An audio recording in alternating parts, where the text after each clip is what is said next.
Today is Thursday, March 25th, 2021. Coming up on Roland Martin Unfiltered. At this hour, Georgia Governor Brian Kemp is signing one of the most onerous voter suppression laws in the country. Republicans in Georgia are advancing Jim Crow-era laws. We'll talk with Latasha Brown, who is the co-founder of Black Voters Matter. Republicans in Michigan are also pushing forth their Jim Crow-like voter suppression laws. We'll talk with Wendell Anthony, president of the Detroit NAACP. President Joe Biden held his first news conference today. We'll show you what he had to say, especially about voter suppression and ending the filibuster. Also, folks, on today's show, the top three tech CEOs answered Congress's questions for the role they played in the January 6th insurrection at the U.S. Capitol. Also, a Facebook group for Pittsburgh police officers reveals racist post. No shock at all. And a Buffalo radio host is fired for comparing black women to toast. Plus, I'll talk with Malcolm X's daughter, Ilyasa Shabazz, about her new children's book regarding her father. It is time to bring the funk. Roland Martin Unfiltered. Let's go. He's got it. Whatever the biz, he's on it. Whatever it is, he's got the scoop, the fact, the find. And when it breaks, he's right on time and it's rolling. Best believe he's knowing. Putting it down from sports to news to politics. With entertainment just for kicks, he's rolling. It's on go, roll, y'all. It's rolling Martin, yeah. Rolling with rolling now. He's funky, he's fresh, he's real, the best, you know he's rolling Martin now.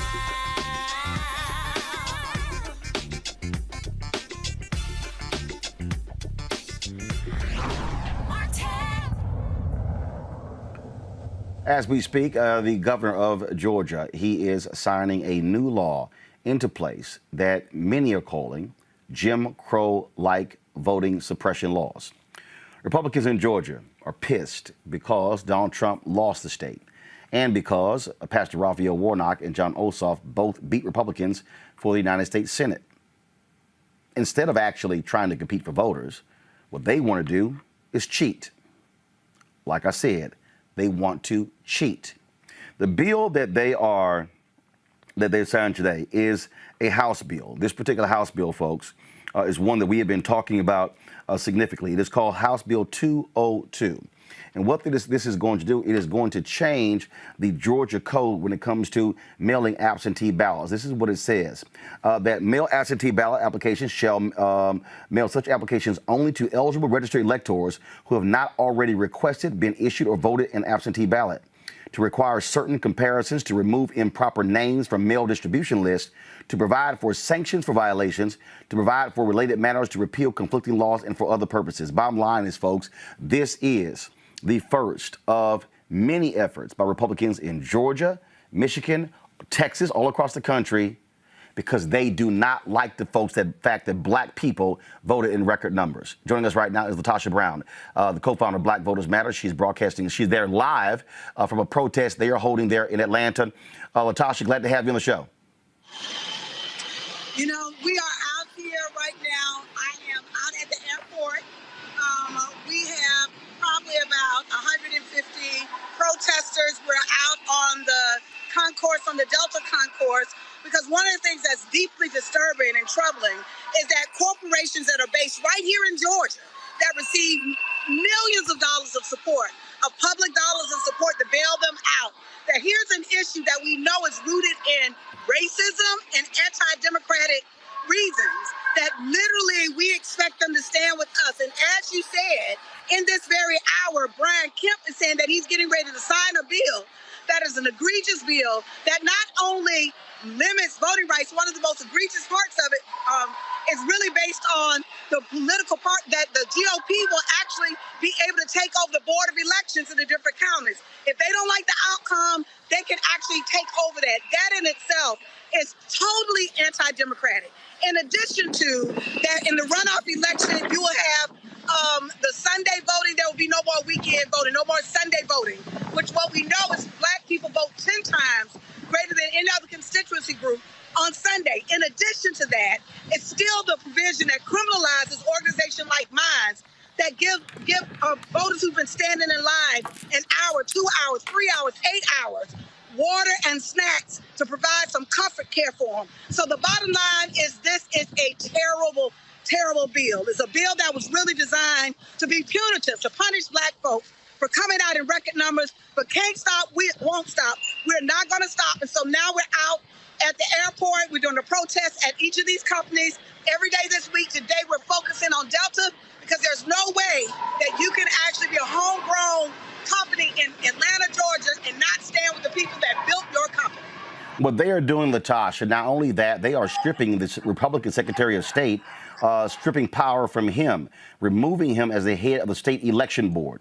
That's one of the things that they are doing. And then, of course, you have, and this is just so people understand, this is the nonsense that Brian Kemp actually said earlier today on Fox News. Listen to this. Okay, I'm not sure why you guys are not seeing, but give me 1 second. We're going to pull this video up because I definitely want to play this because y'all need to understand exactly what's going on. I'll have it set up in a second. Latasha, I want to go back to you again. But then they're so pissed off that they actually strip power from the Secretary of State, who's a Republican. And Roland, I am so sorry that it's hard to hear. They've started the chants and the protest. So if as you hear it echoes throughout the space, so it's hard, it's difficult to hear. I would just say that it is a beautiful, at some point, you know, I will kind of send pictures and videos of what's out here. What you're seeing that Asian American voters, they're black voters, they're white voters, they're members from the labor union, they're members from ACLU, Black Voters Matter, NAACP, Georgia Stand Up. Their organizations, labor unions, businesses, people who are standing out there saying that this bill is bad, even though the focus has been black voters, it is bad for all Georgia voters. And we're not going to stop. We're not going to stop. We're not going to take this. We know that we're in a prolonged fight, but that's what we're here to do because black voters do matter. Latasha, can you actually just flip your camera just so we can see the protesters who are out there?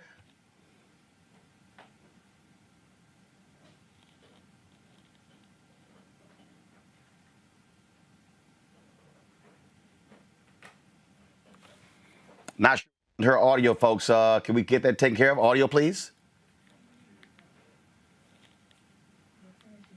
Latasha, we can't hear you.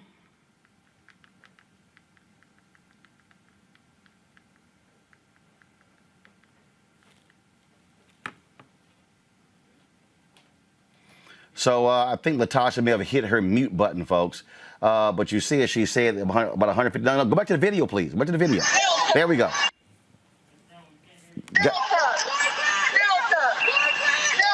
Now we got the audio, folks.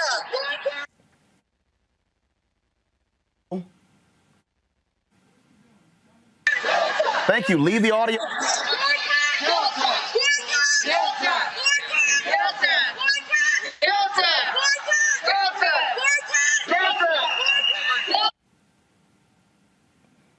All right, then. We are out here in these streets, Roland. We're out here in these streets. All right. Latasha Brown, co-founder of Black Voters Matter. We appreciate it. Thanks a lot. Thanks a lot.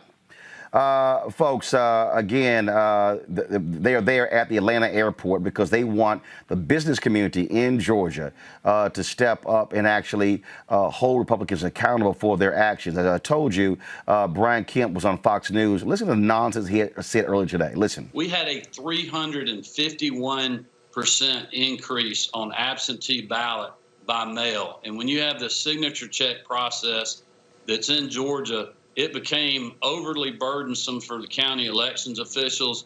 It took forever. It created a lot of doubt. At times, I'm sure it was arbitrary in place. ID requirement. But did it cost, in your opinion, Governor? Do you think it cost Donald Trump the election in Georgia? Well, I wouldn't want to speak to that because I'm not the Secretary of State. The election was certified, sure. And you know that's what it is. Because the guy is challenging the Secretary of State there is saying just that. I'm just curious what your view is on that. Well, I'm not worried about who's running for Secretary of State. I'm looking forward to running for governor on the record that I have, and that has been to make it easy to vote and hard to cheat. And I Easy to vote, hard to cheat. But the reality is they are actually trying to cheat as we speak. Folks, that's what they're doing. At today's presidential news conference, President Joe Biden was asked about the issue of voting rights, also ending the filibuster, because the Democrats want to pass H.R. 1 that could actually prevent a lot of this voter suppression. Here's what President Joe Biden had to say today from the White House. I want to go back to voting rights, and as Yamiche mentioned, Republican legislatures across the country are working to pass bills that would restrict voting, particularly Democrats fear impacting minority voters and young voters, the very people who helped to get you elected in November. Are you worried that if you don't manage to pass voting rights legislation, that your party is going to lose seats and possibly lose control of the House and the Senate in 2022? What I'm worried about is how un-American this whole initiative is. It's sick. It's sick. Deciding in some states that you cannot bring water to people standing in line, waiting to vote. Deciding that you're going to end voting at 5 o'clock when working people are just getting off work. Deciding that there will be no absentee ballots under the most rigid circumstances. It's all designed, and I'm going to spend my time doing three things. One, trying to figure out how to pass the legislation passed by the House, number one. Number two, educating the American public. The Republican voters I know find this despicable. Republican voters, the folks outside this White House. I'm not talking about the elected officials. I'm talking about voters. And so I'm convinced that we'll be able to stop this because it is the most pernicious thing. This makes Jim Crow look like Jim Eagle. I mean, this is gigantic, what they're trying to do. And it cannot be sustained. And do everything in my power, along with my friends in the House and the Senate, to keep that from becoming the law. Is there anything else you can do about it besides passing legislation? The answer is yes, but I'm not going to lay out a strategy in front of the whole world and you now. Thank you very much, Mr. President. I have a question for you, but first, I'd like to follow up on a question from Yamiche, and that's on the filibuster. That counts as a question, but go ahead. Okay, I'll make it quick. It's a quick question. You can. Regarding the filibuster, at John Lewis's funeral, President Barack Obama said he believed the filibuster was a relic of the Jim Crow era. Do you agree? Yes. If not, why not abolish it if it's a relic of the Jim Crow era?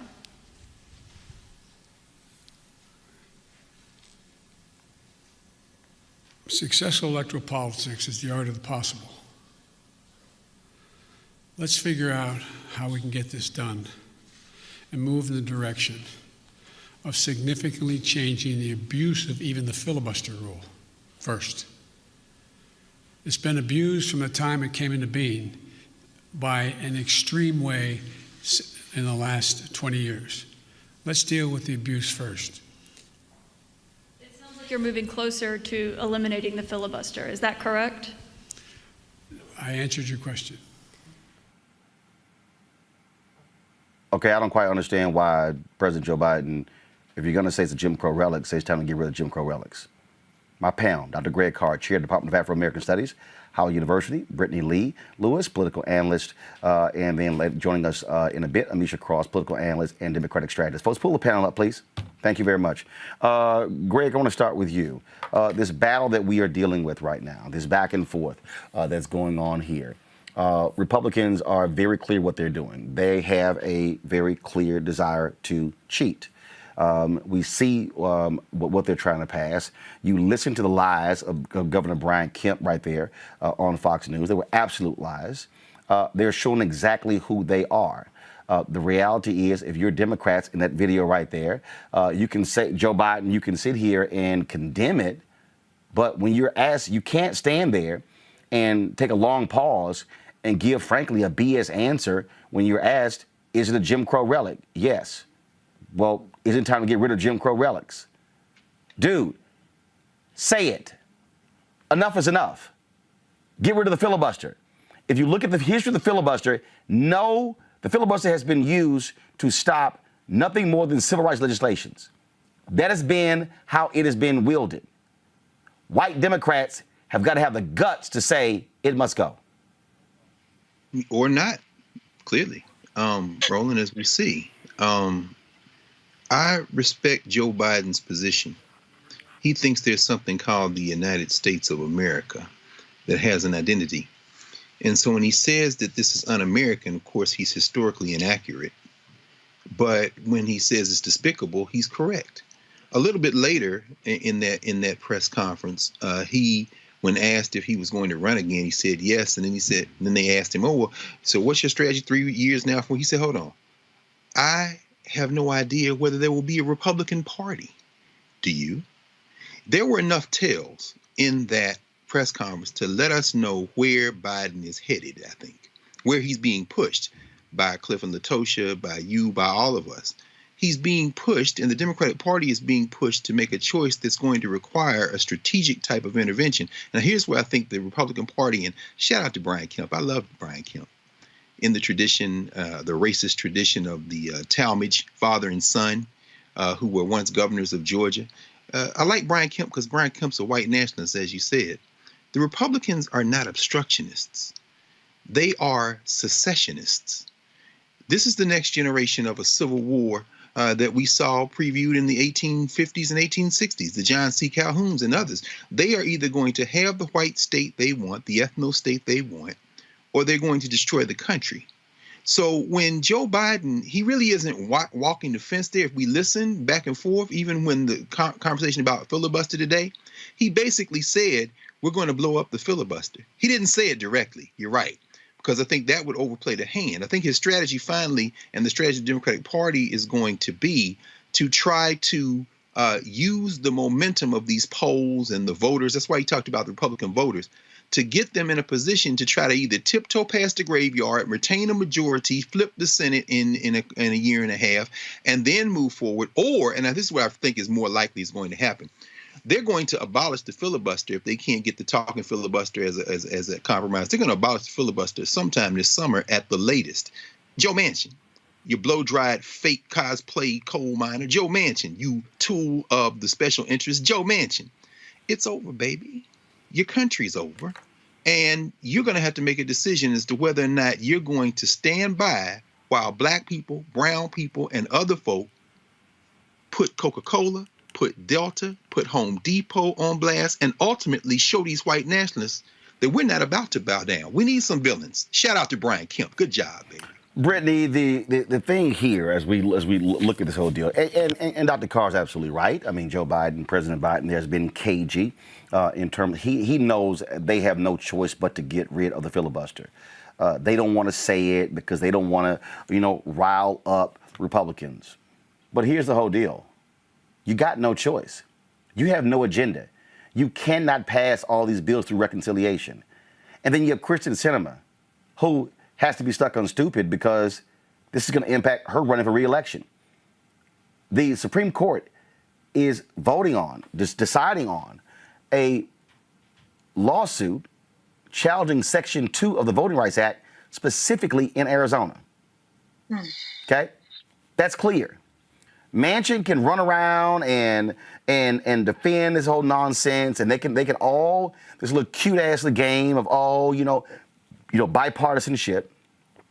The ball don't lie. He said he stripped certain provisions out of the COVID relief bill in order to garner more support. It passed 50-49. Joe Manchin didn't get one vote.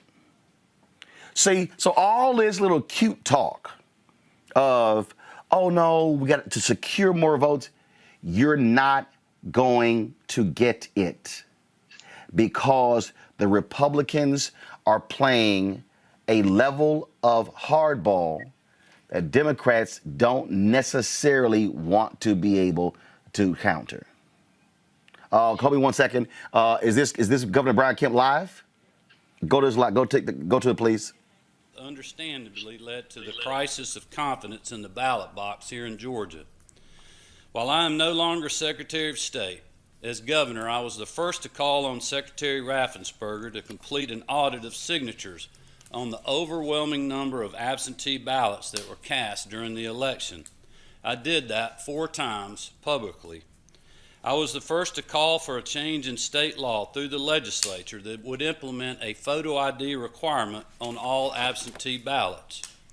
And I joined many others, including President Trump, in urging the Secretary of State's office to quickly and fully investigate any and all fraud irregularities. I also offered the assistance of the Georgia Bureau of Investigation to get to the bottom of each and every allegation of fraud. I'm proud of the dedicated men and women who answered the call to duty, but more needed to be done. We quickly began working with the House and Senate on further reforms to make it easy to vote and hard to cheat. The bill I signed into law does just that. First and foremost, SB 202 replaces the signature match process with a state-issued ID requirement to request and submit an absentee ballot. When voting in person in the state of Georgia, you must have a photo ID.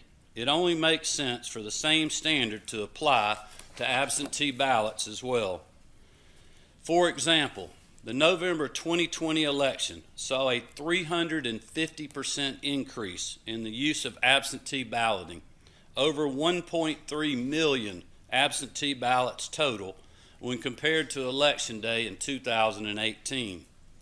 This obviously led local election workers to have to process far more ballots using a time-consuming, labor-intensive, and at times arbitrary process. By moving to a state-issued ID requirement instead of a signature match, Georgia will dramatically streamline the verification process on absentee ballots. SB 202 also secures all ballot drop boxes around the clock, speeds up processing to ensure quicker election results, requires security paper to allow for authentication of ballots, and allows the bipartisan state election board to have more oversight over counties who fail to follow state election law. In contrary to the hyper-partisan rhetoric you may have heard inside and outside this Gold Dome, the facts are that this new law will expand voting access in the Peach State. Every county in Georgia will now have 2 mandatory Saturdays of early voting and the option of 2 Sundays of early voting. Georgians will no doubt be soon overwhelmed with fancy TV ads, mailers, and radio spots attacking this common sense election reform measure. In fact, left-wing groups funded by out-of-state billionaires are already doing that now. They're using outrageous, false rhetoric to scare you and put millions of dollars in their own pocket. They're threatening to boycott Georgia businesses in the middle of a pandemic because they oppose election integrity. According to them, if you support voter ID for absentee ballots, you're a racist. According to them, if you believe in protecting the security and sanctity of the ballot box, you're a, quote, Jim Crow in a suit and tie, end quote. I've fought these partisan activists tooth and nail for over 10 years to keep our elections secure, accessible, and fair. Like before, I'm sure they will threaten, boycott, sue, demonize, and team up with their friends in the national media to call me everything in the book. But fighting for free and fair elections is worth all of that and more. Standing up for the constitutional rights of all Georgians is part of the oath I took as your governor, and you have my word, I will continue to uphold that oath. Putting hard-working Georgians first starts with ensuring that your voice is heard in restoring each and every citizen's confidence in their vote. With SB 202 now becoming law, Georgians should know what the alternative being pushed by the other side contains. In Washington, D.C., Democrats and the left are showing exactly what their dangerous agenda is for all elections across the country, including here in the Peach State. By trying to ram House Resolution 1 through Congress, The contrast could not be clearer.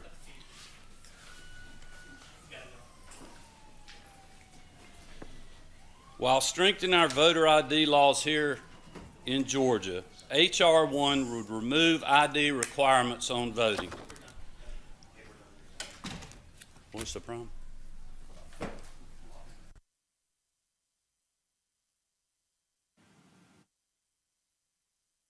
Folks, not quite sure what's going on there. John Lewis, brother. John Lewis came in the room. Let me know, please, if we have that back. Brittany, the reason I wanted to play that is because I wanted people to see the lies being told by these Republicans who are advancing Jim Crow laws. That absolutely, Brian Kemp, you spoke truth. You are Jim Crow in a suit. Hi. Hello. I mean, we know this though, Roland. We know that this is a backlash to the historic voter turnout. But this isn't just. I won't even say it's necessarily just specific to this moment, right? This has been ongoing, right? This is the GOP's plan, is to ensure if they can't actually get people to vote behind their ideologies and their beliefs and their policies, that they're just going to make it impossible for Black and brown folks who have a different worldview to vote. So I'm absolutely not surprised. And I love what Dr. Carr was saying earlier. We can't continue to, and I pray that President Biden isn't going to go in this direction. I don't think he is, but we can't continue to play this game of reaching across the aisle, because the Republicans haven't been doing that. They haven't been doing that for a long, long time. The Republicans, they want their way by any means necessary, and they're going to continue to fight. So we have to continue to put pressure, on the president to end the filibuster and to do what's necessary so we can get H.R. 1 passed. See, the thing that first of all, Amisha, when we spent 5 weeks in Georgia, I came back and I warned everybody. I warned everybody on this show. See, all these national media people, oh my God, look what they're doing in Georgia. Well, if you spit your ass time on the ground in Georgia, you would know exactly what's going to happen. The same thing happened in North Carolina after President Barack Obama won in 2008, where they changed the laws. The same thing has happened in Texas. This is what they do. And the thing here is, it's like all these black folk for the last 48 hours been sitting here trying to dog me because of the interview I had with this 21-year-old dude who was endorsing the voter suppression on Twitter. Booked him on the show to discuss it. Then he want to pull a bait and switch talking about self-sufficiency. And all these Negroes are like, you dishing that young man, and I'm going to give money to his school. Yet he is standing with them. Now, he tried to say on the show, oh, I don't support that. But I specifically called out all the Black Republicans. And here's the deal, Amisha. You ain't heard nothing from Alveda King. She loves running around talking about she's the niece of Reverend Dr. Martin Luther King Jr. But you ain't heard Alveda open her mouth. You ain't heard nothing from that thug Angie Stanton, okay, who's pimping the King name as well. All right? You heard nothing from Bruce Lavelle, standing with Donald Trump. You've heard nothing from Paris Denard. You've heard nothing from C.J. Pearson. All of these black MAGA people saying nothing. That little punk former Rep. Vernon Jones, same thing. An embarrassment to Kappa Alpha Psi. Thank God he's not an alpha.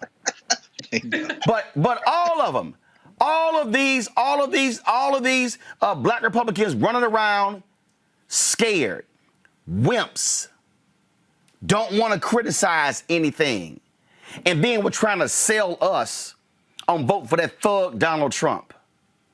Brian Kemp just stood at that news conference, Amisha, and said, well, people, they need to have trust, in the ballot. No, stupid fools like you, Kemp, got dogged by Donald Trump, lied to voters, and you idiots believed them. Republican, your own Secretary of State, a Republican, said no voter fraud. But Donald Trump, no. Check Fulton County. The ballots were coming out by the thousands. They were coming in barrels. Lies, lies, lies. So these white Republicans, these white Jim Crow Republicans are passing the laws based upon the big lie. And now, well, don't you call us a racist? Well, don't act like one. You're absolutely correct, Roland. I'm going to give you credit for something that I think a lot of major media didn't pay attention to. The fact that you were down in Georgia and you were covering a lot of the change, the winds of change, the seas of change that were going to happen in Georgia long before the 2020 presidential election. And I think that with that, you also illuminated the fact that a lot of people who had previously not voted, folks who hadn't voted for years, were now going to come out, and they were going to come out in droves. Black organizing has the power to bring out multitudes of people. And I think that what we're seeing in Georgia, and what we're definitely going to see in other places as well, particularly battleground states where the Black vote made the decisive victory for Joe Biden, is that state legislatures are largely still run by Republicans. And to Brittany's point earlier, these voter suppression tactics aren't new. As a matter of fact, during Barack Obama's 8 years, we saw more voter suppression bills passed at the state level than we've seen since the 1950s. This is something that has been in the works for a while now, and largely because the ideology among Republicans has always been that we have to stop progress. We have to stop gains. And the way to keep America looking the exact same way and to keep white supremacy intact is to ensure that Black people don't have access to the ballots and Black people don't have access to the vote. And I think that what we're seeing in Georgia is part and parcel of what we're going to see in several states across this country if we don't see action at the federal level. It's the Voting Rights Act, the reauthorization of it, but it's also making sure that the Constitution is upheld. Withholding the rights of American citizens to vote is unconstitutional. And just because Republicans feel as though their way of life is going out of style and that the country is getting more Black and brown, that doesn't mean that now all of a sudden we're going to eradicate the rights of those who are American citizens. That is not what we do. This is unconstitutional. It is Jim Crow round 2.0. And it's frustrating that we hear from Governor Brian Kemp, who, as you pointed out and stated very well, was one of the biggest targets of Donald Trump. He's not a governor who was loved by that president at all, but he's also somebody who keeps bootlicking as much as possible. And I think that at this point, any Republican who stands up and acts as though voter fraud, and mind you, voter fraud in their mind means Black people actually exercising their right to vote, because they are only using this term to elicit a certain angst among white voters that their way of life is going away. Voter fraud just means Black people actually voted. It doesn't mean that anything fraudulent happened at all. Black people exercise their right to vote, and white people want it to go away. And that is extremely frustrating, problematic. It's something that a lot of our people fought and died for. We remember the Cheney, Schwerners, and Goodmans. We remember John Lewis. This is something that is a fundamental principle of American society, and eradicating it from Black people makes us less American, makes us less democratic every day, and it should not be something that we allow to stand. What we are seeing is not just Georgia.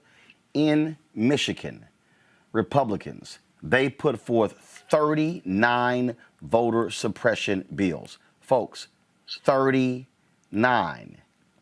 Don't think it's happening just in Georgia. Again, they want to alter the state election laws. The bills target, same as in Georgia, absentee ballots, voter qualifications. Switch camera, folks. The bill targets absentee ballots, voter qualifications that were the focus of Donald Trump's campaign to overturn his 2020 defeat. Don't forget, folks. Don't forget what took place. Don't forget what took place, where in Michigan, they were actually saying, hey, let's count all of the ballots except in Detroit. Joining us right now is Reverend Wendell Anthony. He is the president of the Detroit NAACP. Reverend Anthony, glad to have you back. What we're talking about here in Georgia applies there in Detroit. And so, bottom line here, the Republicans are doing what they do. They want to cheat to win. Well, you called it, Roland. They are cheating to win. And it's a bigger issue than just Michigan or Georgia. This is a national issue. It's a strategy. And unfortunately, people want to take us back to the plantation. And I ain't going. I don't know about y'all, but I'm not going. They want to reduce, eliminate, suppress, and reject the ability of Black people to have the right to vote in this nation. And if you can't win legally, then you suppress them illegally. You reject them. You take them away from that. In Michigan, they introduced 39 bills, and we knew it was coming. The only thing they did differently in Georgia was that they also made it a felony that you cannot give water to people standing in line or food to people who have been in line trying to vote. That means you can't take water to your workers, to your grandmama, your auntie, your uncle, your neighbors who are there trying to exercise their franchise. It's a way of suppressing, though. It's almost rolling like Reconstruction 3. First Reconstruction after the Civil War, dealing with the rise of the KKK and the White Knight Riders and all those folk, the fact that folk were being hung and killed relative to their ability or their desire to exercise their franchise.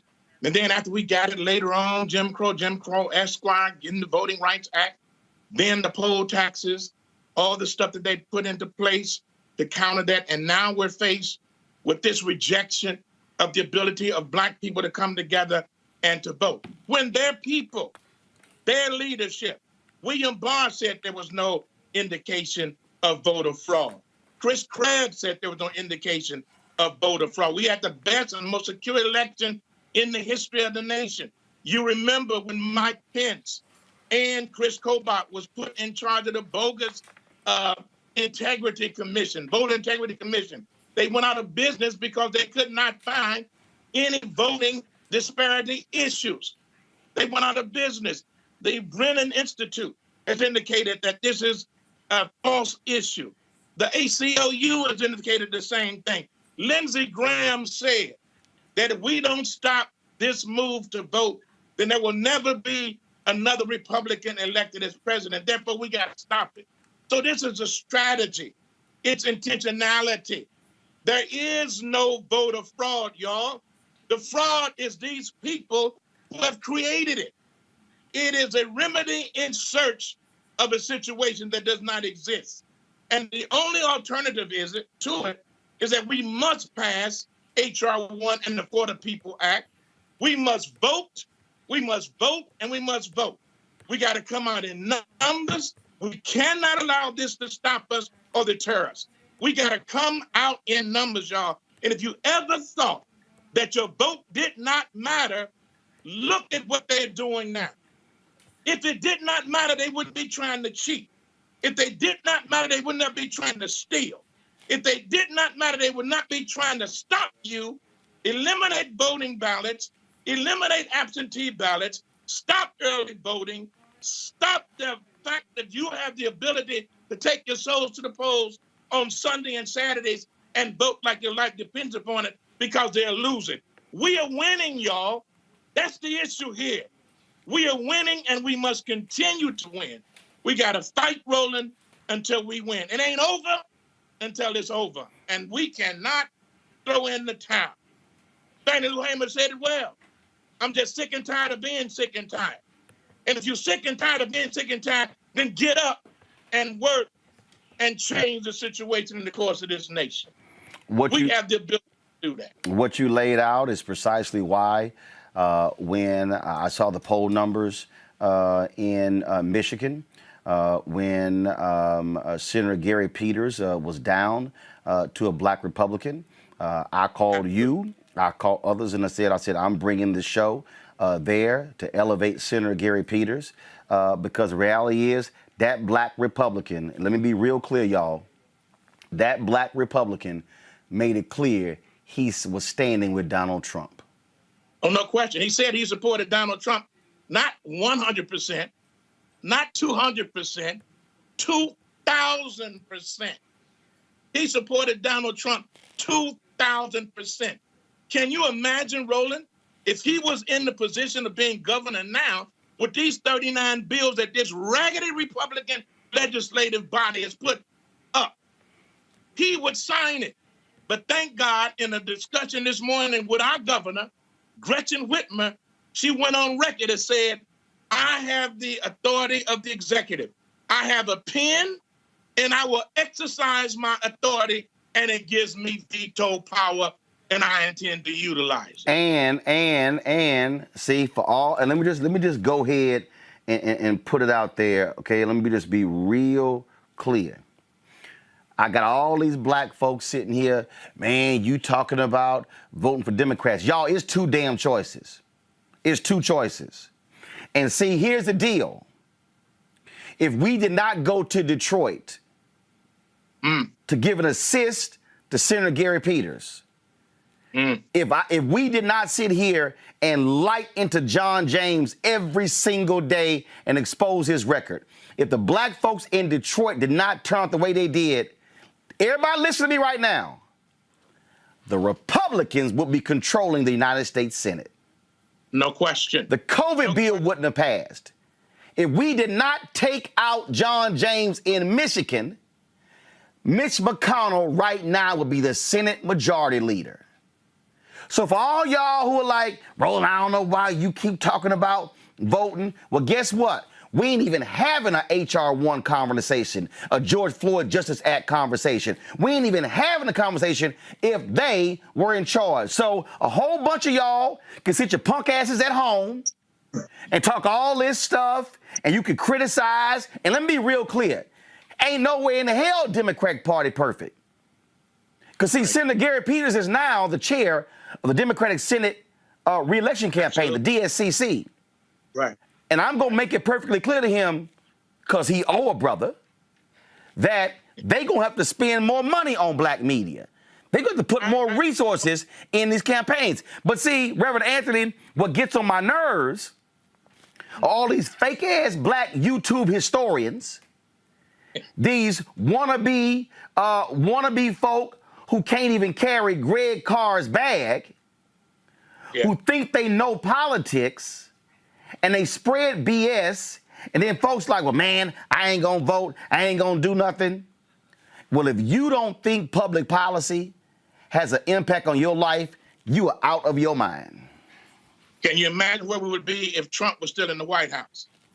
If we did not have Ossoff and Warnock as senators, and certainly if we did not have Gary Peters here, we would be in a whole different situation. And I'm simply saying we cannot afford to go back. We cannot afford to lose our ace in the hole. Our ace in the hole is our vote. And if you're not exercising that, you are playing into what they have put forward. The country is changing demographically. Ain't nothing we can do about it. Ain't nothing they can do about it. It's becoming more and black and brown, whether we like it or not. And the reality is, Roland, we have never done to other people what has been done to ourselves. Now, we might treat each other bad, but we've never done that to other folk. We are a loving and nurturing and fellowship-filled people. All we want is what is right. Voting is right. We died for that right to vote. We cannot allow it to go. And we cannot come to this point in 2021 and let these individuals turn us back. But those of you who talk about Democrat versus Republican, I want some Republicans to stand up. I want to vote for some. I want to vote for some that think right, that vote right on health care, that vote right for income equality, that vote right on police relations and reform, that vote right to help poor people, that vote right on foreign policy. I want some that vote right on those issues. The problem is, y'all, I can't find none. And if you got some, please tell them to call me, Wendell Anthony, in Detroit NAACP, and we can work together. But until then, we got to run in the race with the horse that we got. And the horse that we got happens to have a D on his back, whether we like it or not. When you look at all the people that supported the stimulus package, it was Democrats. When you look at all the people that opposed it, it was Republican. When you look at the people who supported the cancellation of the presidential certification on January the 6th, who stood up in Congress, who opposed it, it was Republicans. What more do you need? I'm simply saying, if you got some, bring some. Until then, there ain't none. And you and me got to take our souls to the polls and vote like our lives depend upon it, because quite frankly, they do. Reverend Wendell Anthony, Detroit NAACP, we appreciate it. Thanks a lot. Thanks, Roland. Appreciate you, brother. Yes, sir. Greg Carr, I want to go to you. And this is the thing, and we talk about this a lot on this show. Because we don't have Democrat, Republican, liberal, conservative discussions on this show. We have black conversations. Right. And what we try to do is walk people through the issues and understand. If somebody wants to argue with me, I mean, I literally got these fools on my Instagram page and my Twitter page, and they all upset. Man, you always pushing this Democrat thing on us. Fools, I ain't even a Democrat.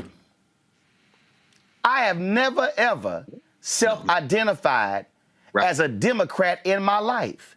Exactly. I voted for Republicans. I voted for Democrats. I voted for more Democrats than Republicans. But I'm not blind.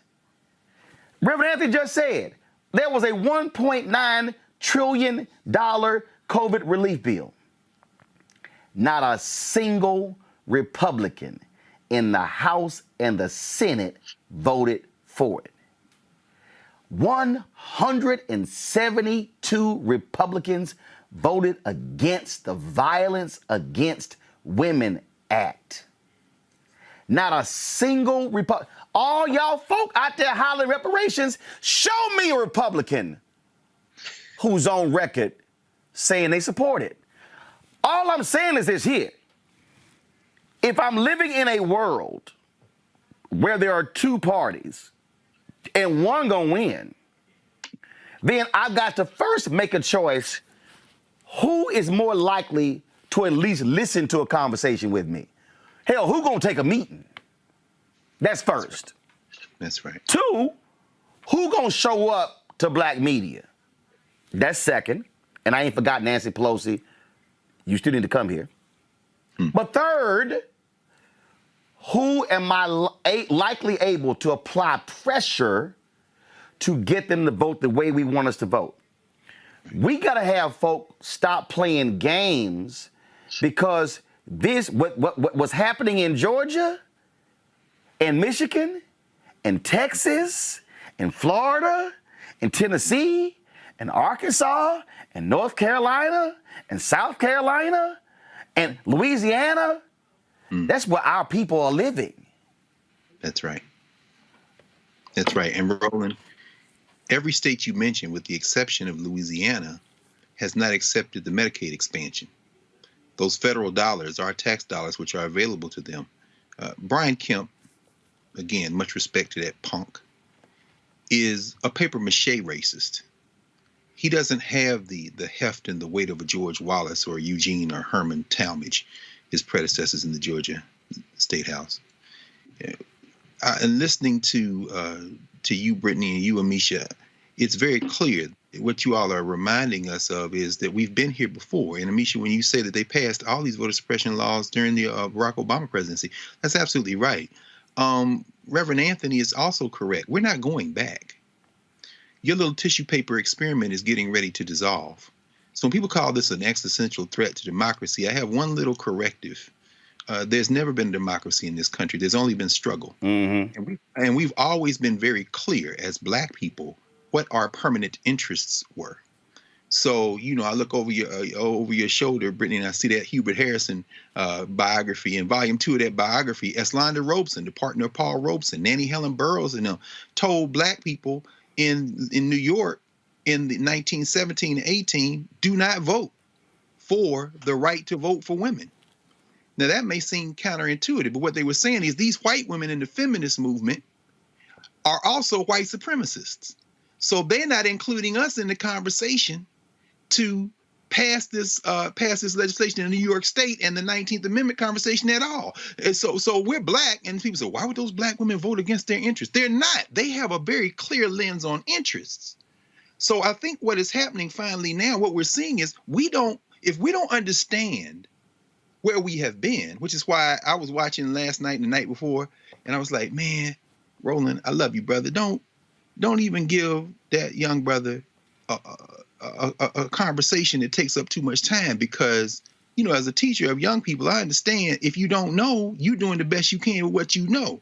So it's just a matter of educating. You get to argue with them. People might think there's a legitimate position that you're arguing against. I say, no, don't get distracted. Keep talking, because, what the white nationalists are doing right now, and they don't understand it, they are really overplaying their hand.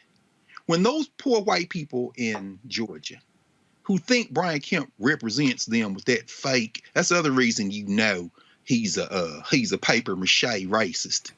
When the thing looked like it was interrupted, did you see how shook he was? See, that's a punk right there. What's going on? And his accent changed too. But at any rate, when those poor white people realize that, wait a minute, this bill passed because of people I voted against, and now you won't expand Medicaid? See, what the Democratic Party needs to do, and you're right, we're not Democrats or Republicans, we black people. What the Democratic Party needs to do is move to these southern states, because it's the Confederacy, Tennessee, North Carolina, South Carolina, Mississippi, Florida, Texas, along with Wyoming, South Dakota, Wisconsin, Kansas, that have not expanded Medicaid. And so now when the election comes up, you need to run on that and say, see, you think that's your friend, but you can't go get no health care because they have decided that they're going to put your whiteness over your life. And they're overplaying their hand. Finally, this, I say, it's very interesting. This is to all the black folks who say the parties are the same. That's incredibly naive. And if you got one in $1,400 checks, please send it to me so I can add it to mine, because clearly money is not. I know that ain't no money. No, it's actually $1,400, and I know that's not a lot of money to use, because some of these people are petty bourgeois who are sitting up at their very expensive computers and talking all this revolutionary theory. Meanwhile, somebody for whom I was at a red light today in D.C., and the brother's like, I'm waiting on my stimulus check. He out there panhandling. So y'all go look that brother in the face and tell him the parties are the same. Man, just be quiet. If you can't, you want to be a revolutionary home. It's all good, but go talk to that brother at the light. Tell him that. But get ready, because he probably gonna punch you dead in your face, and your mask be bloody. But just, I was up, Brittany, to about 6:30 this morning, dealing with some crazy fools last night on the Clubhouse chat. And they were sitting there just talking all this craziness. And you know what? And a brother, they would text me like, Roland, just get off. I said, no. I said, because sometimes you just got to smack the shit out of some people. You just got to show them what it looked like. Sometimes, and I know the brother who tweeted me today, he said, Roland, can you stop cussing because your child watch? Doc, this like HBO, okay? All right, so let's be real clear. Ain't like that your child ain't heard nobody cuss. Let's just be real. But see, the thing, Brittany, that I'm trying to get our folk ready for, I'm trying to get them to understand, when I did that commentary in 2017 and I re-upped it in 2020 when I said, this means war. I've already made it clear. We gonna be on the road in 2022. We are going to Wisconsin to mobilize and broadcast live from, and to get black folks to take Ron Johnson out. We're going to Pennsylvania to get black folk to elect a Democrat to replace Pat Toomey. Now again, all y'all folks who listening and watching, I need y'all to hear what I said. We doing this for black people. Because the Republican running in Pennsylvania ain't gonna give a damn about us. I done told y'all, outside of the Philadelphia and Pittsburgh and the suburbs, Pennsylvania is Alabama. Yes, it is. Yes, sir. And them fools sent one of the dumbest members in the history of the world, Tommy Tuberville, as their senator. So I ain't sorry. We gonna go to North Carolina and put somebody in who's gonna replace Burr. Because see, let me remind y'all, and that was an uptick in black voter turnout for Tom Tillis against Cal Cunningham. Tom Tillis and Burr, two white Republicans, they blocked all of the black women who were nominated for the federal bench of the circuit there in North Carolina. That's right. See, y'all keep want to play games with this. And I know Marco Rubio, Democrats trying to figure out what we're going to do in Florida. Oh, he's invincible. No. We're going to go to Florida because we got to take out Ron DeSantis and Marco Rubio as well. I'm saying all of this because, oh, by the way, and we damn sure going to Georgia to take Brian Kemp's punk ass out. Gotta go. And we damn sure and go to Georgia to re-elect Raphael Warnock. Hello. So all the black folks out here who are watching, y'all need to be prepared because they already control the Supreme Court 6-3. If we play games and they control the Senate, they control the federal judges. They control the public policy. Y'all don't play games with your children's future by being stuck on stupid in 2021. Brittany, go ahead. Yeah, no, I mean, you hit the nail on the head, Roland. Not much else to say there. They know that we're coming for them, and they know the simple fact that if they weren't concerned about us coming for them, they wouldn't have introduced well over 4 times the number of bills to restrict voting access as compared to roughly this time last year. That alone tells you everything that you need to know.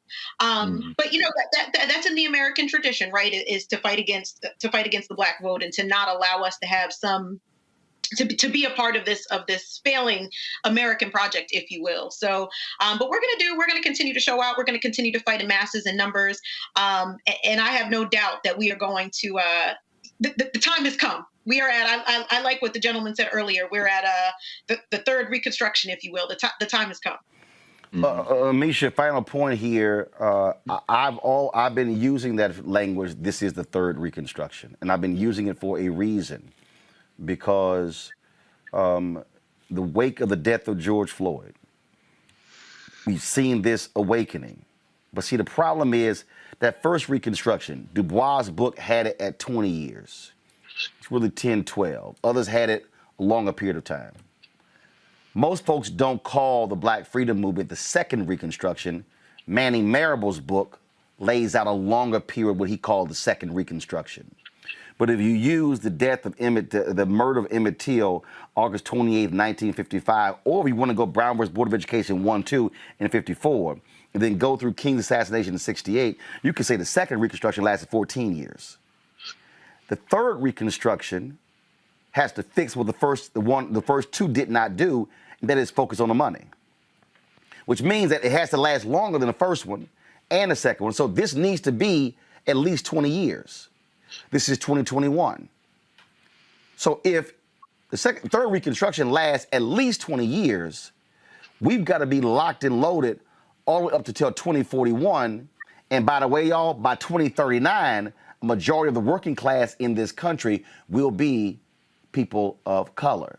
By 2043, the majority of the population will be people of color. So I'm trying to get people to understand today we are in a multi-generational battle.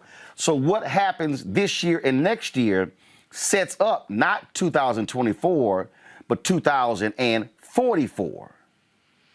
But if you only look at this thing in terms of the next 1 year or 2 years, and then you approach this with your very selfish interest, when idiots say, well, I'm going to ignore the top of the ticket, I'm going to vote down ballot. Dumbass, you got to vote bottom to top, top to bottom, because politics is linked federal, state, county, city, school board, water district, judges, DA, constables, sheriffs. They're all linked. And you can't say, well, I'm going to remove this link and deal with the rest, because if you remove a link from a chain, you have rendered the chain powerless, because a chain, no matter how strong the material, cannot do its job if a single link is missing. That's right. You're right, Roland. And the issue here is that at the end of the day, all politics is local. The local politics of any given city or state are always going to affect individuals more than what they see at the federal level. That just is what it is. I think that we as a culture have diminished the importance of local elections.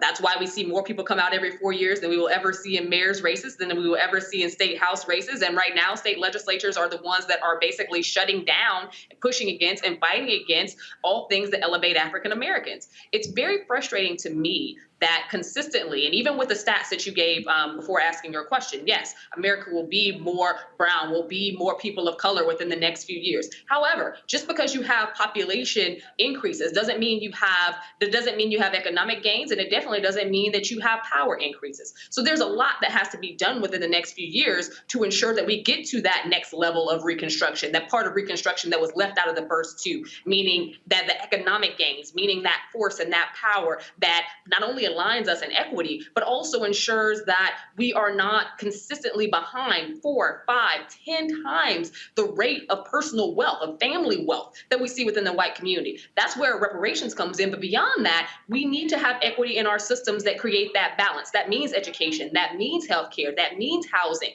that means all of these modes of progress that we see across cultures that have consistently been denied to African Americans. And a lot of that, again, takes place at the local level. So it means having our people get out in full force with the same numbers they did in 2020 in November elections in every single local election that they can at home, because those are the elections that are going to shape their futures. And being intent and being very serious and real about the policies that matter the most to our community, the ones that will help us move forward when it comes to economics, whether that is entrepreneurial, whether that is retooling, reshaping, and refocusing, because right now we have way too many of our people who are housed in low-wage jobs. That $15 minimum wage definitely matters, and we still need to be fighting for that. But we also need to be working to move our people outside of those jobs and ensuring that they understand the jobs of the future and the jobs that are going to help them to be able to sustain in a middle class and beyond. Those are things that we need to focus on. Let me make my last point before I go to a break and we talk about tech CEOs today on Capitol Hill. Mm-hmm. Because I know somebody who's stupid plans on tweeting something stupid. And I know somebody's stupid may want to sit here and try to post a little link or something out of context. So let me just go ahead and say that for the stupid people. I am not saying vote. We good. Right. Y'all ain't never heard me say that. What I am saying is, after we vote, we then have to close the chapter on that, and open a new one. So somebody said, who was this fool? Ignorant truth seeker who never has any truth whatsoever on YouTube. He goes, y'all pushed us to vote for Biden, to hold him accountable. Well, where is he? Fool, that's what we doing.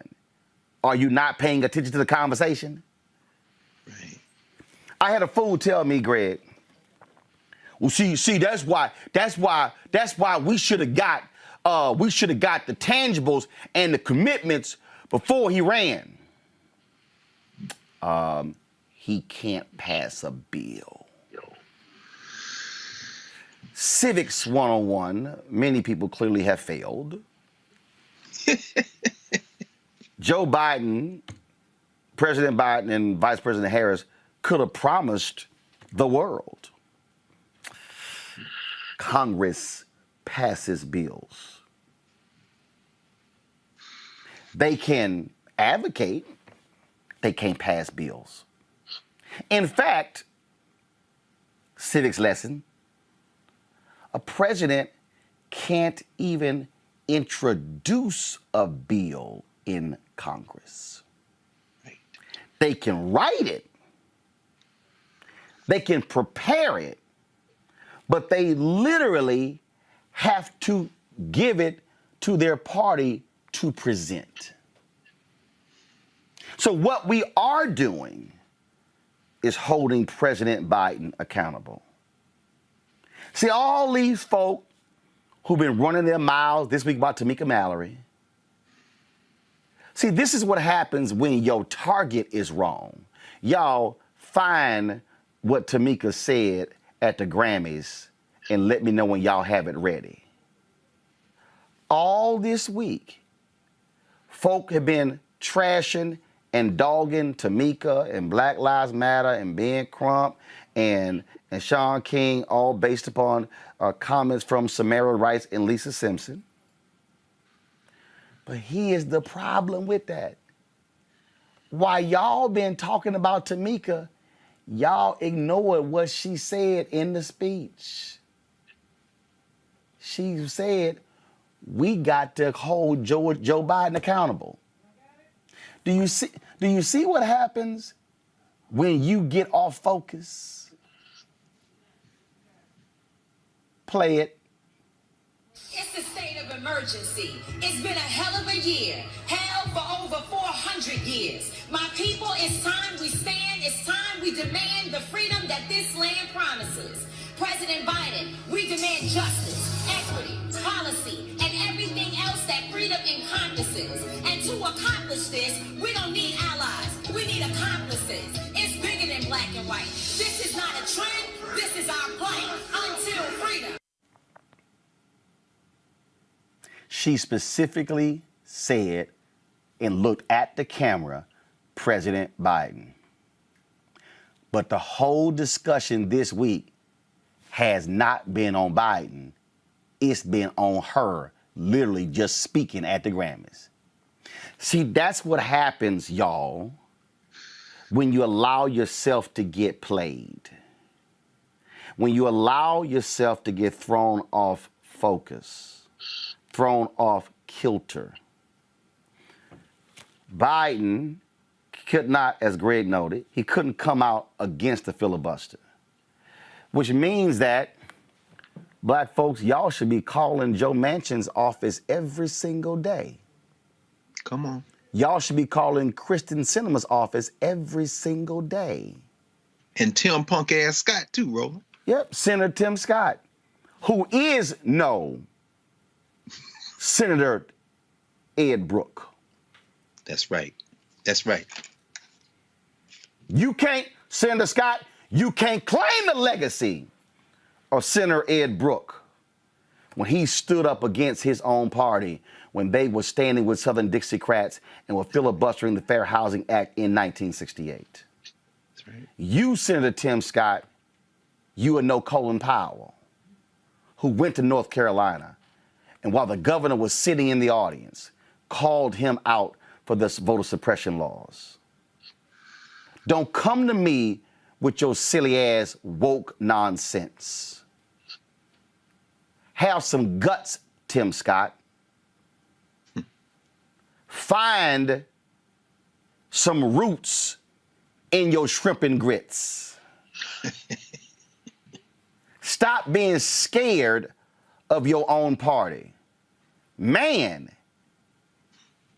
find some soul and be willing to say what needs to be said. But black people who are watching and listening, stop being consumed with the games being played and the ratchet conversations. Because trust me, there are people who want to target us with public policy at every turn because they do not want to see us thrive like what we saw during the first and the second Reconstruction. The history of America is clear.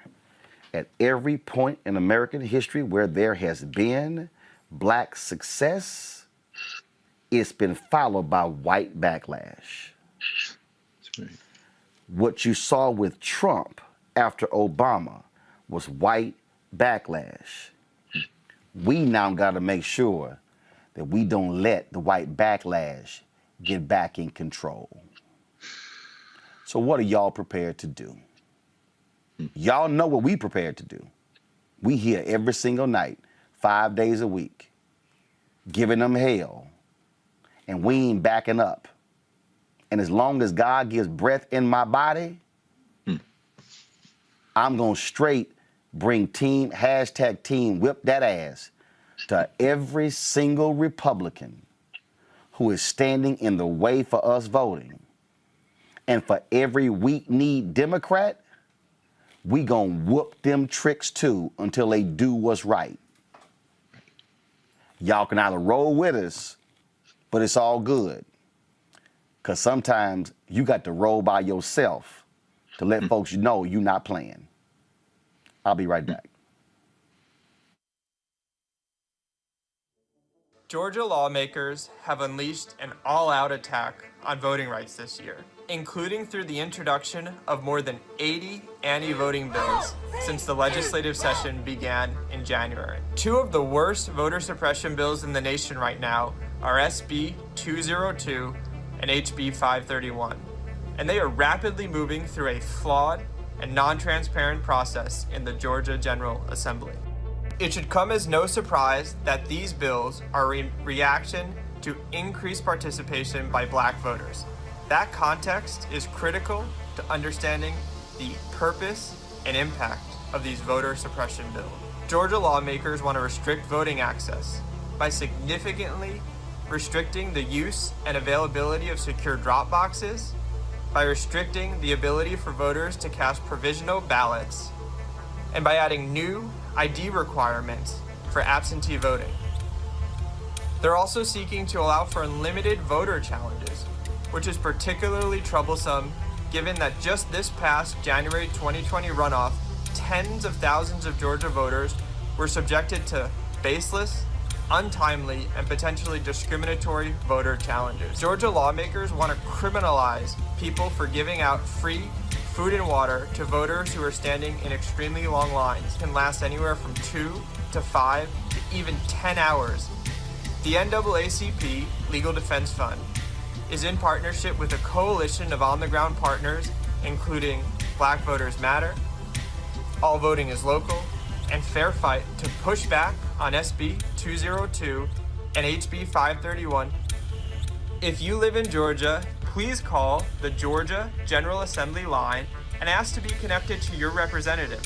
Tell them to vote against SB 202 and against HB 531. If you live outside of Georgia, you can still help by contacting your U.S. senators and asking them to support H.R. 1, the For the People Act. Please call your elected officials today and join us in the fight to protect voting rights. Hey, I'm Donnie Simpson. What's up? I'm Lance Gross, and you're watching Roland Martin Unfiltered.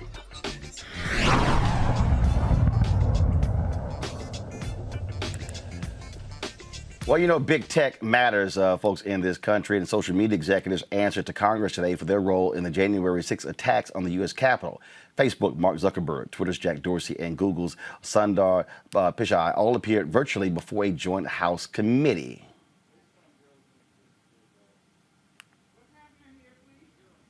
Y'all want to roll a video today? I want to start by asking all three of you if your platform bears some responsibility for disseminating disinformation related to the election and the Stop the Steal movement that led to the attack on the Capitol. Just a yes or no answer. Mr. Zuckerberg. Chairman, I think our responsibility is to build systems that can help. Mr. Zuckerberg, I just want a yes or no answer, okay? Yes or no, do you bear some responsibility for what happened? Congressman, our responsibility is to make sure that we build effective systems to help fight this The gentleman's prejudice. choice is not to answer the question. Mr. Pichai, yes or no? We always feel a deep sense of responsibility, but I think we worked hard. This election effort was one of our most substantive efforts. Is that a yes or a no? Congressman, it's a complex question. Okay, we'll move on. Mr. Dorsey. Yes, but you also have to take into consideration a broader ecosystem. It's not just about the technology platforms we use. Thank you. Thank you. And I agree with that. Other concerns include disinformation and extremist campaigns that flourish on social media. Joining me now is social media analyst and diversity strategist Shireen Mitchell, Dr. Dominique Harrison, Director of Technology Policy at the Joint Center for Political and Economic Studies. Dominique, I want to start with you. This is what I find to be quite interesting in this conversation. You saw the members saying, hey, do you take responsibility? These tech companies they must confront lies and misinformation with their desperation for profits, especially Facebook.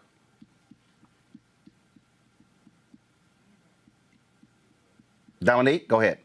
Yeah, I'm sorry. So, yes, thank you so much for having me on. I really appreciate the opportunity. Totally agree with what you just said. I watched most of the hearing today. A lot of things stood out to me. First was there is a lack of, recognition around the kind of challenges that are facing Black people as a result of the platforms that they own. We know that online platforms can exacerbate discrimination, voter suppression tactics, and race-based extremism. What we don't know is the extent to which the government needs to regulate tech companies to prevent this kind of behavior. There's a lack of accountability by tech CEOs regarding the roles their platform plays in online disinformation.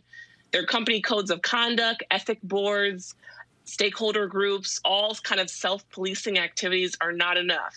And the American public has no real knowledge about the enforcement of the disinformation policies adopted by these companies or their effectiveness. We lack a full understanding of the impact of disinformation on Black communities and other communities of color. And we only receive that kind of information when an outside group does research on the company and their kinds of services, and with that we learn about the harms that those technologies have on communities of color. So social media companies need to be providing more transparency and accountability about the enforcement and effectiveness of their moderation policies, because they need to understand that there are real world consequences for what people do online. We saw that in the January 6th insurrection on Capitol Hill, right? Social media companies were slow to move racist, abusive, and hateful language long before that happened. And it wasn't until advocacy groups started saying that, you have to take off this content, you have to moderate what you see online, because it can end up in having what we saw on January 6th. So what we're advocating for at the Joint Center is that Section 230 be reformed, right, to say that tech companies can't say that they have liability.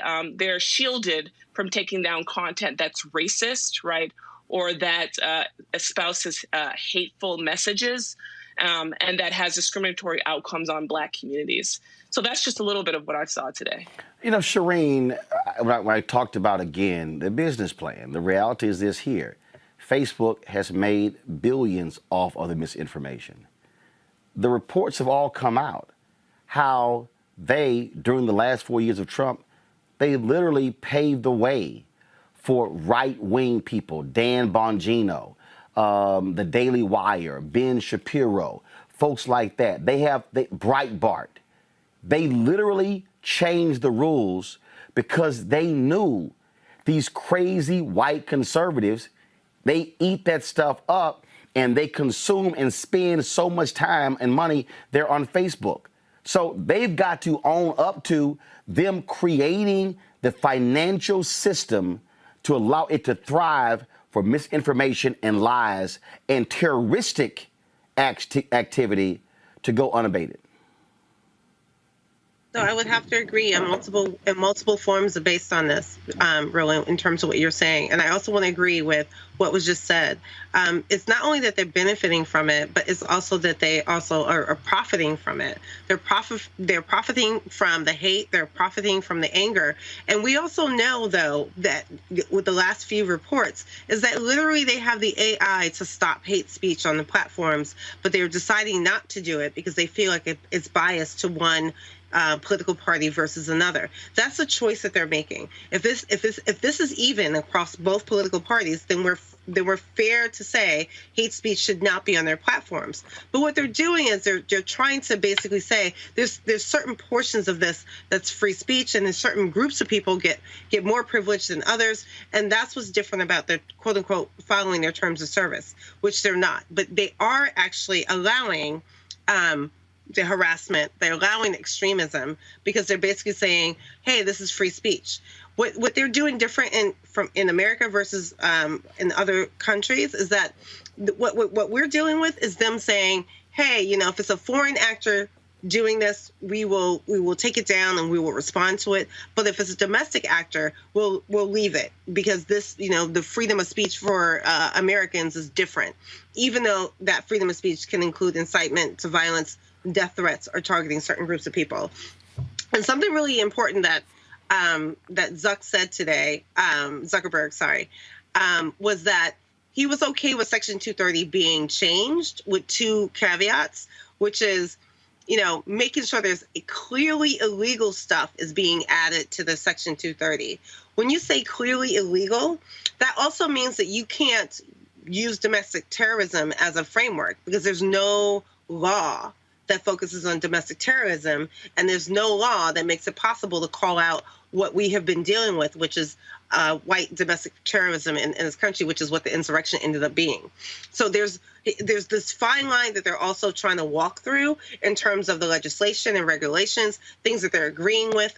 But also the key thing that I think is very important that is being brought up is that they don't feel that they should be held accountable for other people's actions, which is not the experience for most users. And they are saying, we want you to be here present, but we're not going to protect you. And here's all the reasons why. And those are the types of things I heard today when they couldn't answer just simple yes or no answers. It was a whole bunch of caveats. There was quote unquote nuances. But at the end of the day, what they were saying was what happened was harmful and problematic, but they should not be held accountable because of XYZ. While they're purposely, in some instances, not taking down certain content, and they're also banning certain people from speaking up, which is Black and brown people, when they're trying to defend themselves against the harms inflicted upon them on these platforms. And Bobby Rush asked a very specific question. Where's your audit to Jack Dorsey? And Dorsey had a different answer, which was, oh, we're going to go to civil rights organizations. We just threw out the audit framework. Questions from my panel. I'm going to start with Amisha. Sure. Sorry, I was on mute. After watching the testimony today, my big question is, what are the limits? So if we are to push in terms of restrictions, and I hear what you say about about how they act towards international actors who do negative things, specifically spreading misinformation and lies. But what is the slippery slope between that and pushing too far, and specifically targeting minority groups? Because what we've seen when we've initiated this type of action before is that the groups that you expect to get targeted never were. But groups like Black Lives Matter and groups that were organizing Black people always tend to be the ones that fall under the ire. How are we to stop that type of action on these platforms? So if this is for me, I just want to make sure that you're talking to me. I have an answer to that. Yes. Okay. Yes. So the thing is, this is the key about free speech and the like. They use the conversation about marginalized people being most affected by the way in which we handle free speech. But the truth is, at this moment, free speech has not protected us.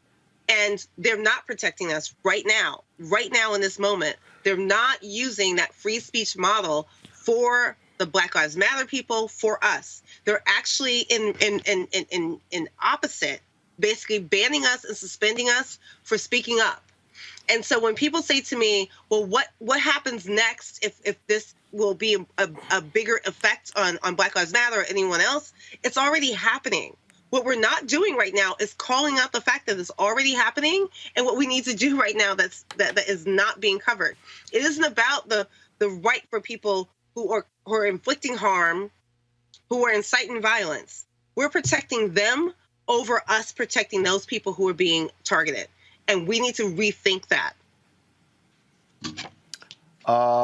Brittany, your question for our panel. Yeah, Amisha, I loved your question. That was my question for them, with thinking about that balance, because we know so many of our various activist groups and educators are being shadow banned. They're seeing a decrease in their engagement when they're talking about eliminating white supremacy and talking about organizing via these platforms. But I guess I'm interested in how can we get these CEOs to be more transparent in terms of the ways in which they're using their AI. I just think it's fascinating that they're able so quickly to silence the voices of Black activists, but they are not able to silence, these white supremacists. What is their argument there, and what can the community do to push them in the right direction? Dominique? Yeah, those are really great points. I mean, it's important that we understand the algorithms, right? The data sets that they are using, in which their tools operate and how their services operate online, whether it is them providing that information to a third-party entity or giving that information to government. We need to understand how those technologies are working and the impact that it has on our communities. But they do not, outright kind of give that information to anybody, right? Some of that is for proprietary concerns, but the point is that we need to understand the implications of these technologies, right? So we can understand how they're operating, but also what other kind of interventions can be used to make sure that we are not having more harm on communities of color. So there are legislation right now, right, that members have introduced to say that these tech companies should be audited to see how their algorithms are working, what kind of data sets they're using, but nothing has been passed yet. And so a lot of civil rights organizations and advocates are pushing for some of this legislation to pass to make sure that we are indeed holding these companies accountable. Because even though they may have research teams that are housed inside these organizations, sometimes, as we've seen lately, those researchers, many of times people of color and women, are pushed out, or their research is not deemed as being worthy of publication. And that research is very much centering Black folks in the conversation and the concerns that we have with regards to technology. Greg Carr. And can I? I'm sorry, Shireen, go ahead, then Greg Carr. Yeah, so I just want to highlight that because she was picking up on some of the things that happened with Timnit, who was doing ethical AI. If you're a Black person trying to do ethical AI for any of these companies, you're not welcomed. And you can tell that by what just happened with Timnit. But the other piece that I also want to say is that when there is transparency projects, like the one that was in NYU that was focused on the transparency projects of the political ads, Facebook actually tried to shut those things down. So what we need to deal with is the fact that there are projects already present that are not being utilized properly and also being shut down by the companies, and Congress needs to actually focus on the regulations to make sure those projects can continue to exist. Greg Carr. Thank you, Roland. And thank you both, Shireen and Dominique. As we see this damn ad with this sister every 30 seconds on social media, 25 years ago from Facebook, talking about the Communication Decency Act of 1996. Thank you for walking us through how that Section 230 is really the only thing there, and it's protecting them because they're private actors. What can we take and learn from attempts in recent years, 2018 with sex trafficking, 2020 with the Earn It attempt, which has some bipartisan sponsorship? What can we learn from these attempts to, quote unquote, regulate, as you say, Dominique, try to regulate the extent to which these private actors can hide behind that third-party content immunity?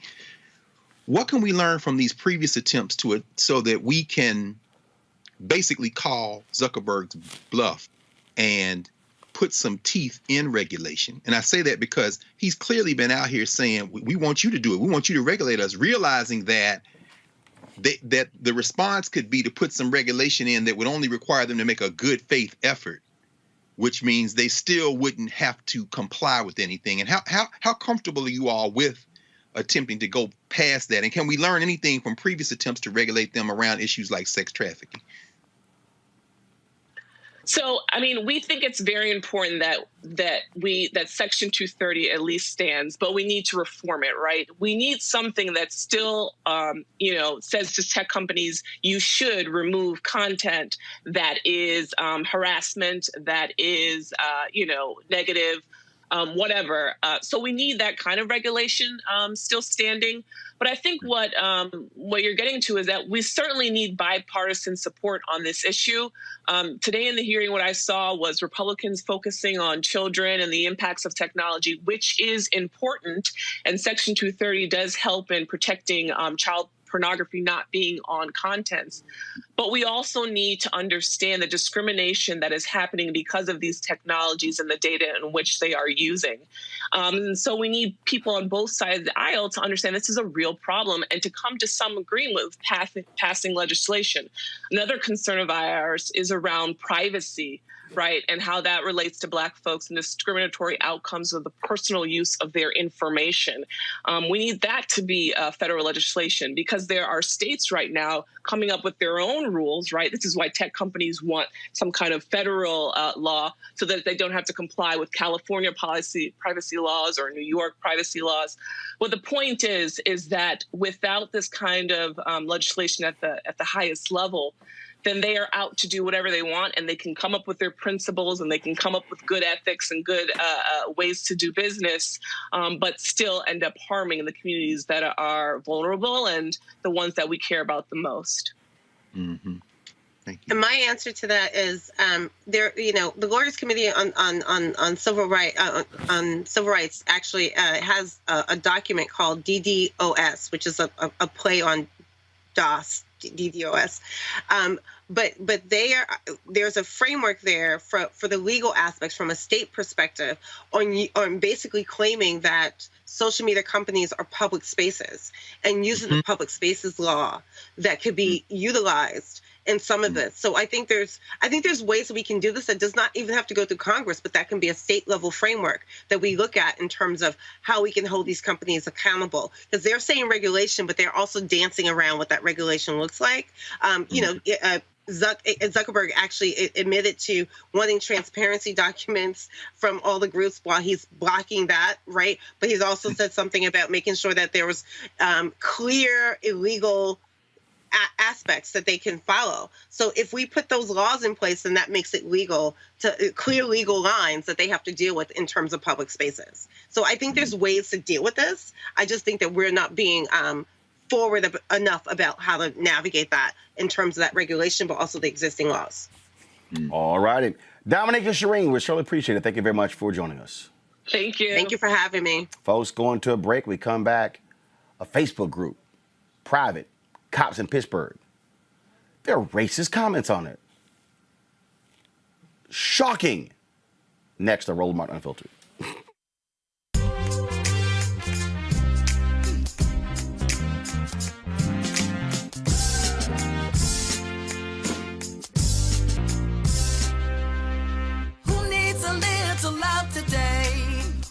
Some love sent their way. Who needs love? Who needs love? Who needs a little love today? Who needs some love sent their way? Who needs love? Who needs love?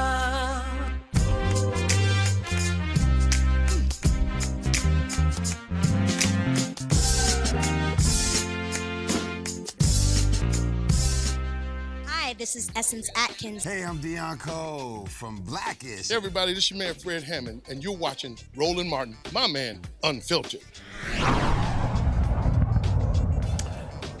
Well, Associated Press report discovered that a private Facebook group for Pittsburgh police officers became a place to spread hate online. Several pro-Trump members of the Pittsburgh Area Police Break Room Facebook group often refer to Black Lives Matter as terrorists and thugs. They shared posts criticizing law enforcement who marched with Black Lives Matter and Democrats whom they often refer to as Democrats. Over time, the conversation within the group shifted from jokes about policing and moralizing fallen officers to racist and transphobic comments. In 2019, the Plainview Project shared thousands of racist, sexist posts from active and retired police officers in 8 other departments around the country. Not Greg Carr. We ain't shocked by any of this. This is the stuff, though, that we need to understand that happens in these police departments, that people, oh, no, there are a few bad apples, but it's amazing. We keep hearing about racist cops in St. Louis, out of Florida, out of California, out of Pennsylvania, out of Georgia. We can go on and on and on. Can we stop playing games that we have white supremacists on these police forces nationwide? No, because they've always been there. That's what the police means. Goes back, as we know, to the slave patrol. The two quick things, right quick, from the story that you just covered. When we heard Dominique and Shireen talk about the Communications Decency Act of 1996 and Section 230, the platform gets to choose what to restrict or not. And as we heard, they're punishing black folk. They're taking us out of there. What the solution that Shireen offered is really the one. You have to almost treat them like public utilities, make them public, and then you tell them what to do. Otherwise, white nationalist groups like this, which we've always known to exist, will continue in this, and they'll be abetted by these private actors like Facebook, who then hide behind Section 230 by saying the law says that we're not responsible for what third parties post. So they're basically enabling them without any harm. So you got to do public relations. The second thing of the two is this. I'm glad you keep bringing up the third Reconstruction, because what we saw in the wake of the first Reconstruction almost immediately in places like Colfax in Louisiana, in places like North Carolina and other places, is that those white nationalists, in collusion with extra legal folk, so not just the police, but the Klan and everybody else, started almost immediately with voter intimidation, started almost immediately with violence and with this rhetoric to begin to claw back the loss that they felt in the Civil War. This is what's happening again. This rhetoric isn't harmless. It isn't just some people playing around on social media. You combine that with Brian Kemp using the alarm words, well, it's billionaires and left wing. No, that's like saying communists in that in 1950s. And that's like saying carpetbaggers in 1860 and 70. This rhetoric is of a piece of this larger problem that is going to finally be solved one way or the other. You can pass a law, which is going to be challenged in court, of course, that says you can't pass out water, but we are black people. So, we're going to arm people with 8 water bottles and a piece of chicken at the church before anybody ever goes to get in line.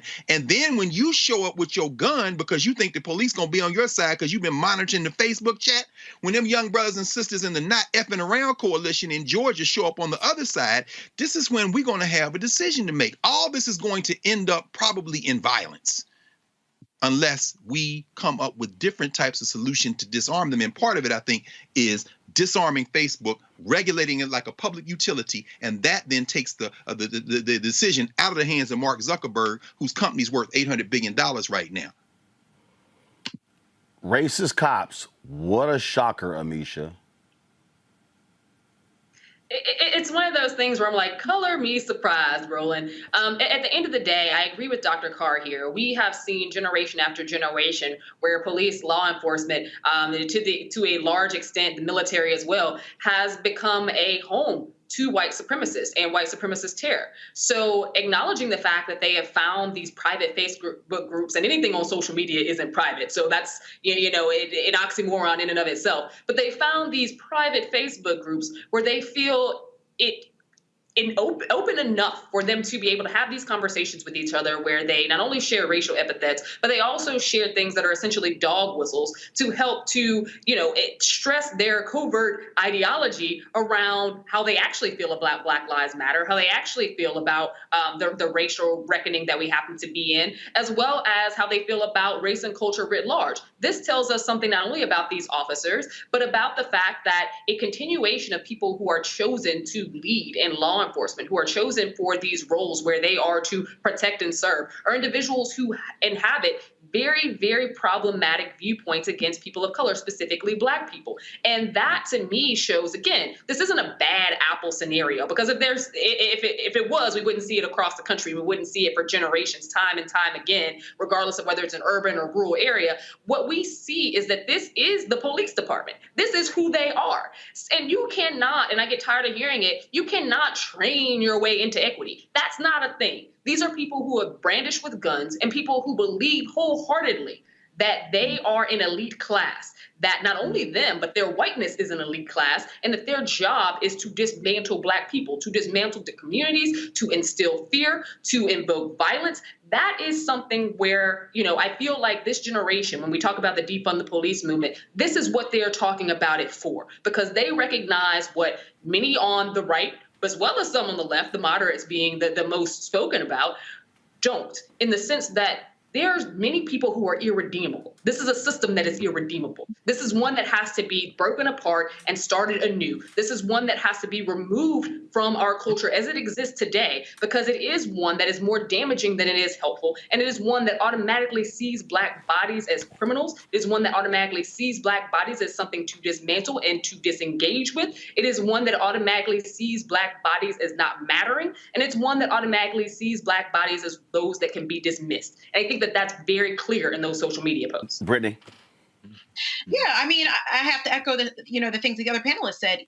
This isn't anything new. And in 2019, we know the Plainview Project released a database of similar posts from 8 different police departments. And the project, it showed Facebook accounts of over 3,000 individuals, 600 which were retired officers, and they found thousands upon thousands of posts that were racist, sexist, advocated for police brutality. But I think this goes back to the point that both of the panelists made earlier, which is, this isn't something new, and these aren't individual bad apples. We know that the earliest iterations of policing are related to the slave patrol. When we talk about that mantra, related to the police that protect and serve, we're missing the second half of that statement. It's to protect and serve the interest of the ruling class. So the police, and extends to the military and all other state soldiers, essentially, are not here to protect us as Black people. It's not about finding a home for their rhetoric. Their very existence is white supremacist in nature. And that's why you don't see the National Guard mobilized when Black bodies are killed by police, or the community watch, but you let some Capitol burn down, and then all of these entities are being mobilized, because that's what these institutions, that's what these groups are actually about. And I always say it's why we have to not only defund the police, but completely re-envision policing, try and envision a world where policing doesn't exist, at least not in the way that we currently know it. And I always say to people who are like, it's not possible, it's not going to happen. There was a point where we didn't think enslavement was ever going to end. There was a point where we didn't think legal segregation was ever going to end. And yet here we are, because the collective power and will of the people is all that we need. Mm-hmm. All right, folks, y'all know what time it is. No charcoal grills are allowed. I'm white. I got you, huh? Illegally selling water without permit on my property. Whoa! Hey! Give me your ID. You don't live here. I'm uncomfortable. Imagine listening to Buffalo Morning Drive Time Radio, and a shock jock is talking about toast. And the crew is discussing how they like their toast, and they make a comparison to Black women. Listen. What is your what's the number? I think it's probably a 7-ish, 6 to 7, probably 7. See, we have ours, and I'm going to get into trouble for like this. 2 o'clock.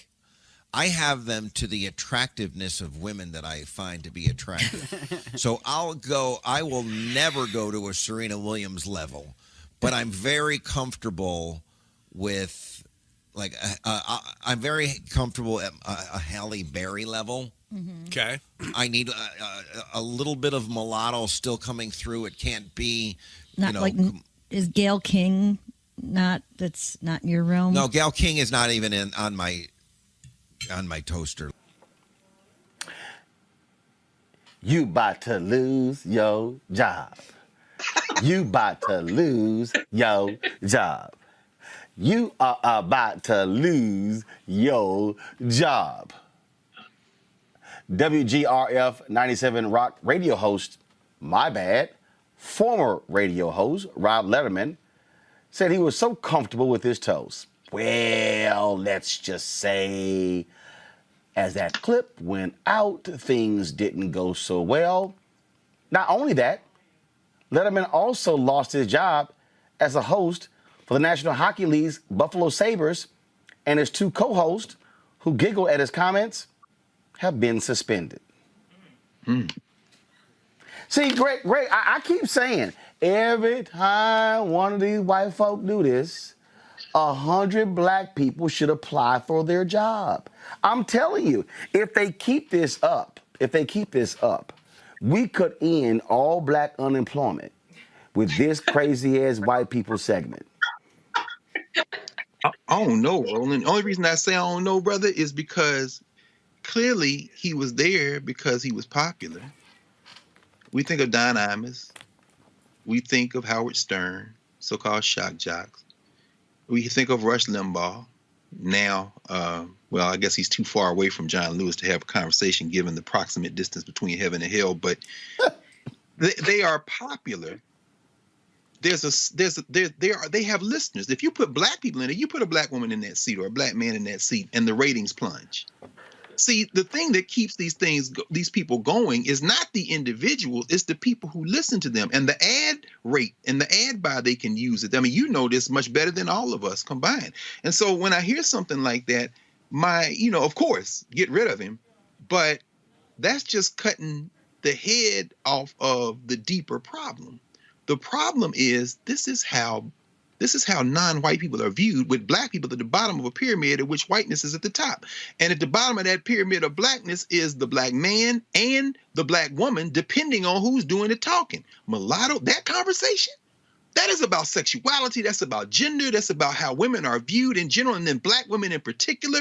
All of that is in the soul of the listeners. So you get rid of him and put somebody else in there, then they probably tank the thing. Then he go put his replacement in, who's just going to be a little bit more careful next time and have a different type of narrative, but tap into that same psyche. The guy's popular. That's why he was there in the first place. The thing here, Amisha, is, they, to even think that conversation, I like mulatto toast. Oh, no, I'm not. I will not go as far as my toast being Serena Williams. Yeah. The station fired them before it happened yet. Look, it did not take long to fire them because they saw that heat that was about to come. There's no coming back from something like that. And Roland, when I had originally heard this story, I thought that this was a hot mic situation. Not that that would make it any better, but the fact that they did this during a live broadcast makes it even worse. And I'll add something else to that. I think that as a black woman, I'm always extremely offended when I hear white men specifically make fun of, castigate, and throw under Serena Williams on a regular basis, not only because of body type, but also because of skin tone. And it is devastating. It is hurtful. It is something that comes from a relic in an era in our country's history that is not only disparaging, but disgusting. But I'll also add this, Roland. We can't act like colorism and this level of disgust isn't something that exists within the African-American community as well. Now, there's some kitchen cleanup that has to be done here when it comes to how black women specifically are rated in terms of their attractiveness based on this idealism that the closer they are to whiteness and lightness means that they are, closer to being worthy, closer to being, this idea of beauty. That level of frustration I heard from those men is the same level of frustration I get when I'm looking at some of the chats and hearing from black men out in the streets who say very similar things. This is a whole problem that exists not only within that minutia that we just heard, and yes, they deserve to lose their jobs. I'm glad that the two who giggled and also helped to carry that conversation along are also suspended. But this is a much bigger context and conversation because black women have been through so much in this country. And the last thing we need is this consistent judgment based on skin tone, not only from white people who created that lever, but also from black men who continue to perpetuate it to present day. Brittany? Yeah, absolutely. I have to just echo everything that the panel said. Obviously, this is all happening under the umbrella of white supremacy. And Amisha, I'm so glad that you said what you said, because you hit the nail on the head. Look, I'm a light-skinned black woman. We know this, and it is so interesting how often being catcalled and being people are showing some type of interest, right? And the first thing they say is something about my skin complexion, right? Because it is the white supremacy and the anti-blackness is so pervasive, and we continue to see this manifest itself in numerous ways. Whether that's the skin bleaching creams that women feel like they need to use in South Asia, whether it's the umbrellas that are used in East Asia to make sure that there's no tanning of the skin. It's a legacy of white supremacy that we see not only in the white community but in various communities of color. And I have to do a little shout out to a documentary that's about to come out called Subjects of Desire, which deals with the intricacies and legacy of Black women in beauty, white supremacy, and colorism. All right, then. Well, look, we certainly appreciate it. Great conversation today. Hey, folks, if y'all want to support what we do, look, the conversations we having, y'all, ain't nobody else having. I don't care. The black networks ain't having the conversations. The white networks surely ain't having the conversations. That's why we here 5 days a week, 2 hours a day, broadcasting Roland Martin Unfiltered. Your dollars make it possible for us to do what we do. So please support us at Cash App, $RM Unfiltered, Venmo.com/RM Unfiltered, PayPal.me/R Martin Unfiltered, Zelle, Roland@RolandSMartin.com. You can also hit us on Zelle at RolandMartinUnfiltered.com. All right, then. There was some people who gave to us, and so let me just go through here. Let's see. Robert Young, I wanted to keep supporting you, Roland, and hear my tithes. This is good ground. And see, this is so Nicholas Rodriguez. He gave $5. He said, not much, but I wanted to contribute. I just heard you in an interview, and he said, thank you for being an inspiration. Alan Orr, keeping up the good work, $50, appreciate it. James Davis, support, thank you very much. Joyce Nichols, $60, membership support, thank you so very much, Joyce. Let's see here. Let's see, Anna Ford, keep doing what you're doing, Roland. Michelle Trufant, thanks for what you do. Let's see here. Ido Shapira, all your amazing work. Thank you. 18 means thank you. 18 means life in Hebrew. I'm a big fan. Break Bread Thursdays. Appreciate y'all, team Roland. Excuse me, y'all. Gotcha. Let's see here. Scott Fabiani Beeman. Tight.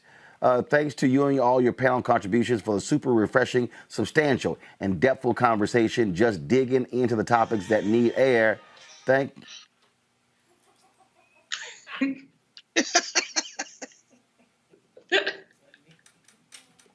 Turn the camera on them. Don't do it. Don't do it, Roland. Don't do it. Turn the camera over there. Turn camera 1 over here.